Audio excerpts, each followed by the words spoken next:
Assalamualaikum bosku, welcome to my channel. Sebelum menonton jangan lupa subscribe, nyalakan dulu loncengnya, dan jangan lupa like dan komen. Dan jangan lupa ambil posisi rebahan kalian. Untuk kalian selamat menyaksikan. Yang mulia, haruskah kita memberikan pesan kepada Sekte Heng Yue? Qin Xiong memandang Raja Zhao. Sekte Heng Yue pasti akan menyalahkan kita jika ada hal buruk menimpa sang dewa. Baiklah, untuk berjaga-jaga sebaiknya kita segera melaporkannya.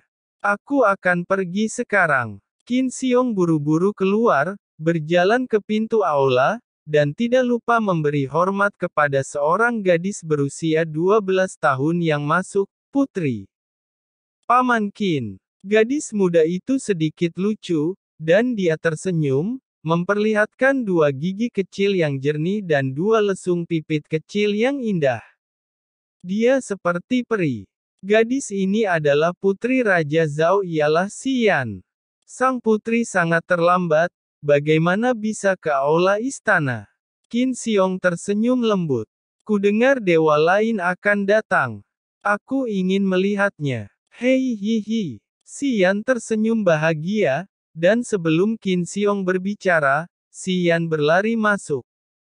Tapi segera, dia diseret oleh Raja Zhao yang keluar. Tidak ada yang bisa dikatakan sepanjang malam, dan kemudian fajar.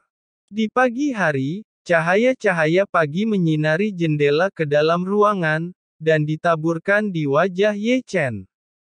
Pada titik ini, lukanya hampir sembuh, dan bahkan lengan yang telah dipotong telah tumbuh. Satu-satunya kelemahan adalah napasnya masih lemah dan wajahnya masih pucat. Bukan hanya ketika Putri Xian menyelinap masuk, pertama melihat sekeliling, dan kemudian menyelinap ke tempat tidur, matanya berkibar ke atas dan ke bawah untuk melihat Ye Chen, dan kemudian dia dengan penasaran mengulurkan tangan kecilnya untuk menyentuh wajah Ye Chen. Sang dewa ini lebih tampan dari yang sebelumnya, hihihi. Xian tersenyum ragu-ragu, tidak lupa mencubit wajah Ye Chen 2 kali. Merasa bahwa seseorang menyentuh dirinya sendiri, Ye Chen tidak bisa membantu tetapi membuka matanya, dan Ye Chen melihat wajah wanita kecil dengan gelang giok berukir dan sepasang mata besar seperti air, menatapnya berkedip. Wow, begitu Ye Chen membuka matanya, Ye Chen melihat pemandangan seperti itu, Ye Chen tiba-tiba duduk, siapa kamu? Ye Chen bangun tiba-tiba, membiarkan Xian tiba-tiba, tetapi dengan seringai main-main, aku. Namaku Xian, adalah putri Sangyang Kerajaan Zhao. Putri Sangyang. Ye Chen melirik Xian dan melihat sekeliling lagi, bergumam, apakah aku telah dibawa kembali ke istana kerajaan Zhao? Xian menjawab, ya benar. Baiklah. Oke. Ye Chen menggosok alisnya, matanya berangsur-angsur pulih ke kejernihan, mengingat apa yang terjadi tadi malam, memusnahkan penyihir darah jahat, dan bertarung dengan jubah darah. Berbicara, Ye Chen telah berbalik dan bangun dari tempat tidur, dan kemudian meregangkan punggung malas dengan keras. Selain itu, Xian mengintip Ye Chen lebih dari sekali, merasa bahwa yang kultivator abadi di depannya tidak memiliki keagungan dan impersonalitas dalam imajinasinya, tetapi lebih mirip sebagai kakak laki-laki. Di luar, Raja Zhao dan Qin Xiong masuk dengan tergesa-gesa, dan memberi hormat dengan hormat kepada Ye Chen, sang dewa terima kasih telah membantu saya menyelamatkan kerajaan Zhao. Sebaiknya, Ye Chen terus meregangkan tubuhnya yang agak kaku. Karena roh-roh jahat telah disingkirkan, aku akan pergi dulu. Sang dewa, kami telah menyiapkan jamuan untuk Anda, silahkan.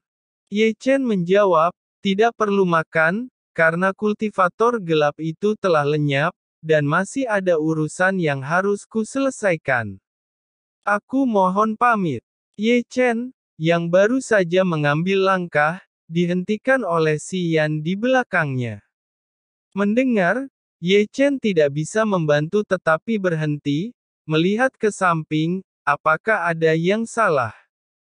Iya. Xian menyeringai dan melompat maju dengan langkah-langkah kecil, mengedipkan matanya, dan menatap Ye Chen dengan aspirasi, bisakah sang dewa menerima saya sebagai murid? Saya ingin berlatih. Sebelum Ye Chen selesai berbicara, putri kecil Xian berlutut dan berkata, Xian hormat pada guru. Kalau begitu aku tidak peduli, bagaimanapun, jika aku berlutut, kamu harus menerimaku sebagai murid. Xian membanting mulutnya tetapi perlu disebutkan bahwa gadis kecil ini juga imut. Jangan kasar. Di satu sisi, Raja Zhao memarahi.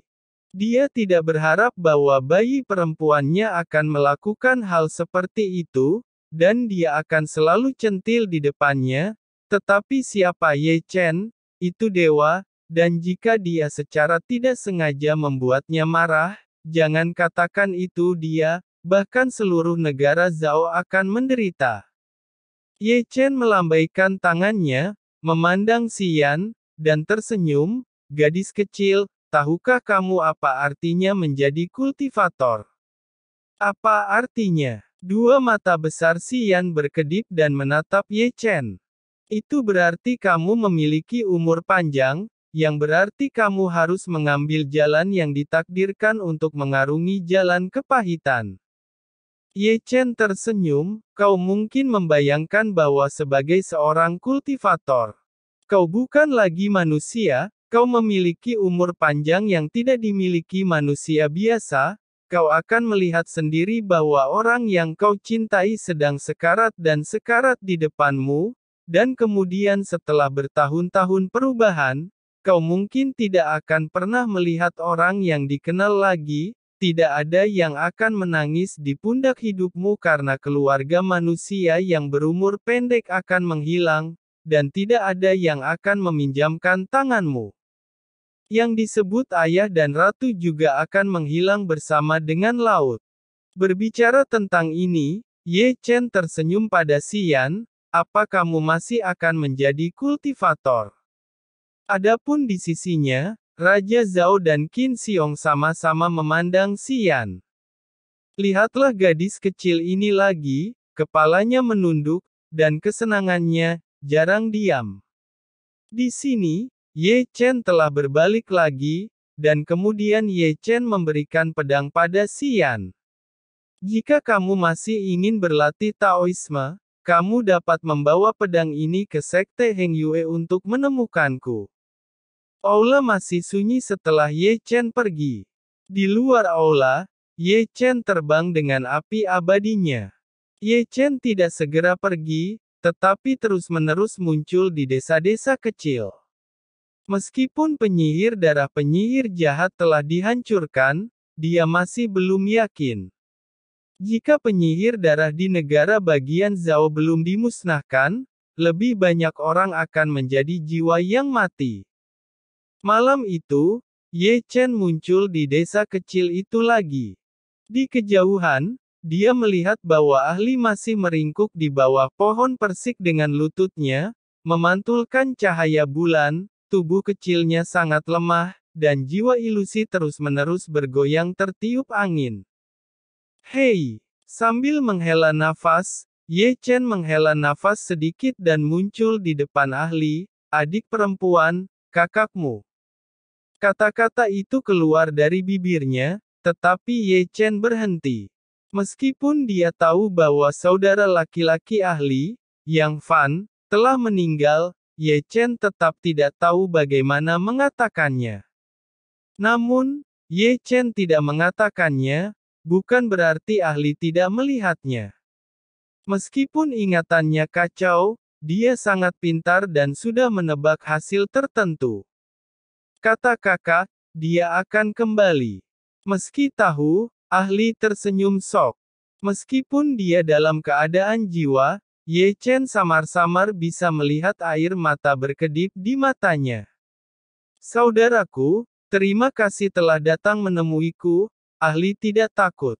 Ahli tersenyum, Kakak berkata, dia akan kembali, aku akan menunggunya di sini. Senyum kuat ahli membuat Ye Chen menyesal. Meskipun dia dalam keadaan jiwa, dia samar-samar bisa melihat air mata berkedip dari matanya. Obsesinya terlalu kuat. Hei! Ye Chen menggelengkan kepalanya tanpa daya, berbalik tanpa suara, kuharap bertahun-tahun bisa membuatmu melupakan segalanya. Keluar dari desa kecil, Ye Chen berkeliaran di sekitar kerajaan Zhao lagi. Setelah berlalunya waktu, dia tidak menemukan penyihir darah lain muncul, jadi dia menginjak awan api abadi menuju sekte Heng Yue.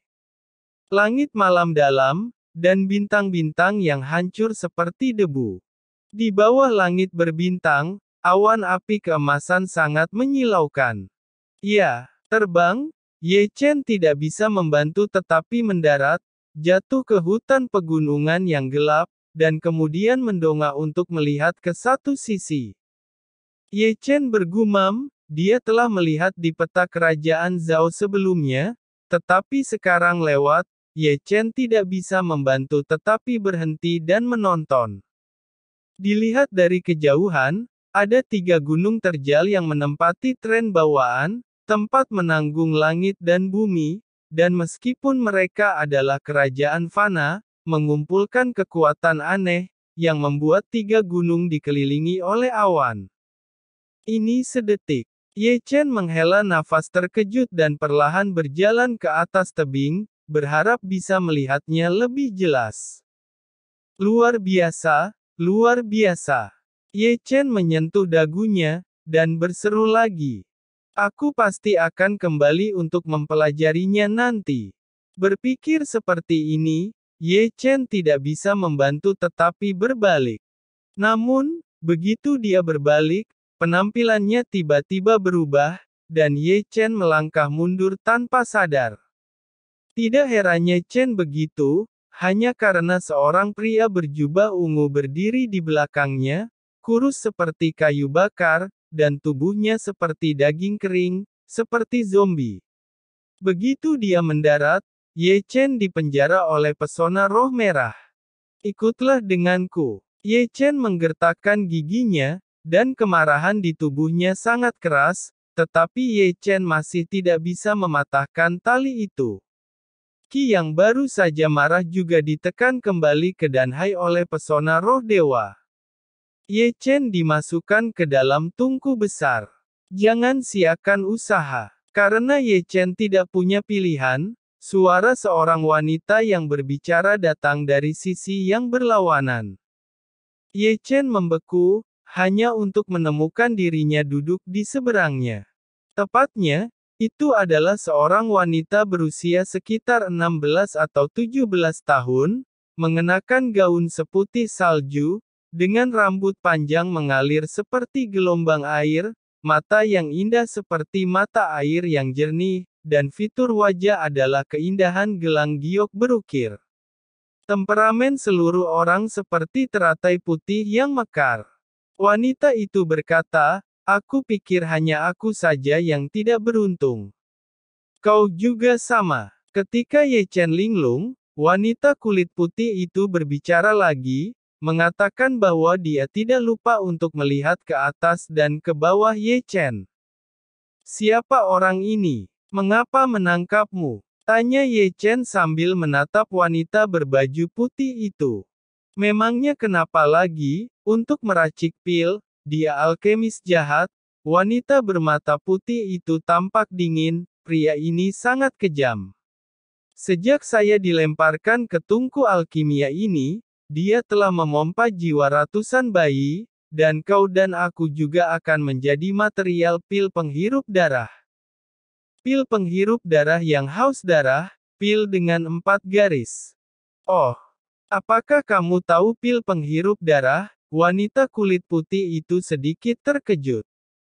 Pernah mendengarnya. Ye Chen mengangguk, pil penghirup darah perlu mengambil esensi dari 9.999 bayi untuk pengobatan, karena metodenya sangat kejam, dan itu bertentangan dengan praktik pil, jadi dulu pil terdaftar sebagai pil terlarang.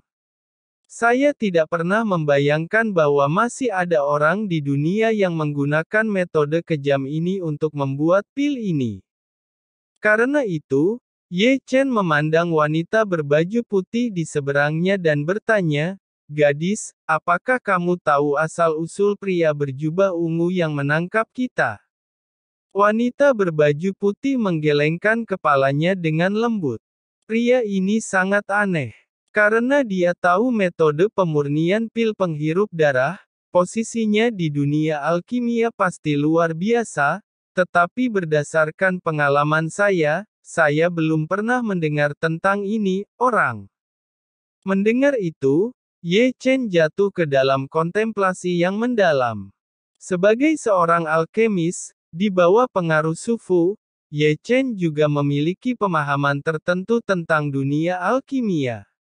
Meskipun ada banyak alkemis di dataran Chu, hanya ada sedikit yang bisa menempati peringkat teratas. Seperti wanita berbaju putih, dia tidak pernah mendengar Sufu menyebut alkemis jahat seperti itu. Wanita itu bergumam, "Aku hanya berharap orang kuat di keluarga Sangguan dapat menemukanku di sini sesegera mungkin, kalau tidak kita semua pasti mati." Ketika Ye Chen mengerang, wanita berbaju putih berdoa di sana dengan penuh doa. Keluarga Sangguan. Ye Chen membeku, ragu-ragu menatap wanita berbaju putih, keluarga Sangguan Dong Yue. Wanita berbaju putih itu mengangguk sedikit, "Namaku Sangguan Yuer, dan aku adalah putri ketiga dari keluarga Sangguan." Putri ketiga, bukannya seharusnya kau sedang menyaksikan kompetisi 3 sekte dengan keluargamu saat ini, kenapa kau terperangkap di sini? Ye Chen menatap Sangguan Yuer ke atas dan ke bawah. Seharusnya tidak begitu. Wajah Ye Chen bingung. Keluarga Sangguan mendominasi satu partai dan tidak berani memprovokasi bahkan 3 sekte. Identitasmu sangat mulia, bagaimana kamu bisa ditangkap oleh alkemis jahat itu? Sangguan Yuer berkata, Aku menyelinap di tengah acara, sebelum pergi jauh, aku pun ditangkap oleh kakek tua ini dan dimasukkan ke tungku." Karena itu, Ye Chen dengan ragu-ragu memandang Sangguan Yuer, "Atau apakah kamu mengatakan bahwa keluarga Sangguan yang kuat semuanya dihancurkan oleh alkemis jahat itu? Bagaimana denganmu? Kenapa kamu tertangkap juga?" Sangguan Yuer melirik Ye Chen. "Bagaimana denganku?" Ye Chen terbatuk. "Saya seorang kultivator biasa. Saya tidak bisa tidur di tengah malam. Saya berlari keluar untuk melihat bintang-bintang. Begitulah aku tertangkap. Aneh rasanya mempercayaimu." Sangguan Yuer menatap Ye Chen dengan buruk. Segera setelah pernyataan Sangguan Yuer, atap tungku-tungku alkimia didorong terbuka, wajah kering muncul di mulut tungku, sepasang mata suram melirik keduanya, dan senyum menyeringai, "Sepertinya kalian berbicara sangat senang. Kakek tua, biarkan aku pergi dengan cepat, atau aku tidak akan melepaskanmu ketika keluarga Sangguan datang." Sangguan Yuer segera bernyanyi dan bernyanyi, jika tidak dipenjara secara fisik, dia akan bergegas seperti harimau betina kecil. Ketika dia berkata, Ye Chen juga mengikuti bujukan dan berteriak, "Orang tua, saya menyarankan Anda untuk mengetahui intinya, tetapi saya dari Sekte Tianxuan, Anda berani menangkapku di sini, Sekte Tianxuan tidak akan membiarkan Anda pergi. Percaya atau tidak, guruku ada di sini untuk menjatuhkanmu." Namun, dari awal hingga akhir, lelaki tua berjubah ungu itu hanya melihatnya dengan penuh minat, seolah-olah Ye Chen dan Sangguan Yuer seperti dua badut balok lompat. Baginya, apa yang disebut menakut-nakuti itu terlalu kekanakan. Tidak tahu berapa lama sebelum Ye Chen dan Sangguan Yuer menjadi kering di dalam tungku. Apakah kamu sudah menyelesaikan omelan? Kakek tua tersenyum menyeringai. Kalau begitu nikmati pesta yang aku siapkan untukmu. Tidak akan lama sebelum kalian menjadi dua jiwa pil penghirup darah. Dengan mengatakan itu, pria berjubah ungu menutupi bagian atas tungku lagi dengan keras. Segera, api merah darah di tungku alkimia meledak, dan nyala api yang bergulir menenggelamkan Ye Chen dan Sang Guan Yuer di tempat. Sudah berakhir, kakek tua ini akan memurnikan kita. Wajah Sang Guan Yuer tiba-tiba berubah saat melihatnya. Brengsek. Ekspresi Ye Chen juga bermartabat tidak seperti sebelumnya. Dia awalnya memiliki penjaga api abadi, tetapi dia diblokir oleh jimat berdarah di tubuhnya. Bahkan api abadi tidak bisa menembus ikat tali. Segera, sensasi terbakar yang mengerikan menutupi seluruh tubuh. Ye Chen hanya merasa seperti sedang dijebak di oven. Di sisi yang berlawanan, kondisi Sang Guan Yuer tidak jauh lebih baik, dan di bawah nyala api merah, gaun putih yang dikenakannya berubah menjadi abu dengan kecepatan yang terlihat dengan mata telanjang, memperlihatkan kulit putih dan lembut. Melihat ini, mata Ye Chen tiba-tiba menjadi lurus, tetapi Ye Chen tidak pernah menyadari bahwa pakaiannya juga dibakar menjadi abu.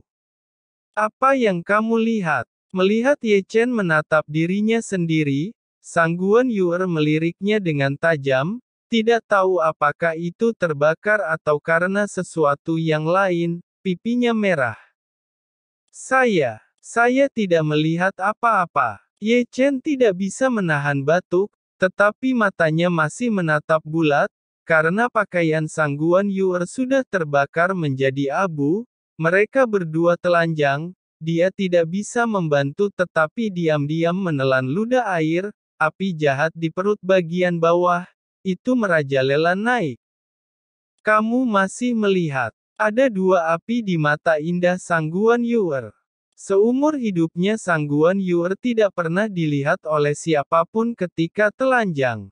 Ye Chen berkata, kau juga melihatku telanjang, jadi tidak apa-apa kita sama-sama melihat. Kapan aku akan melihatmu? Selain kamu tidak melihat bagaimana aku tahu aku melihatmu. Karena aku tahu aku melihatmu.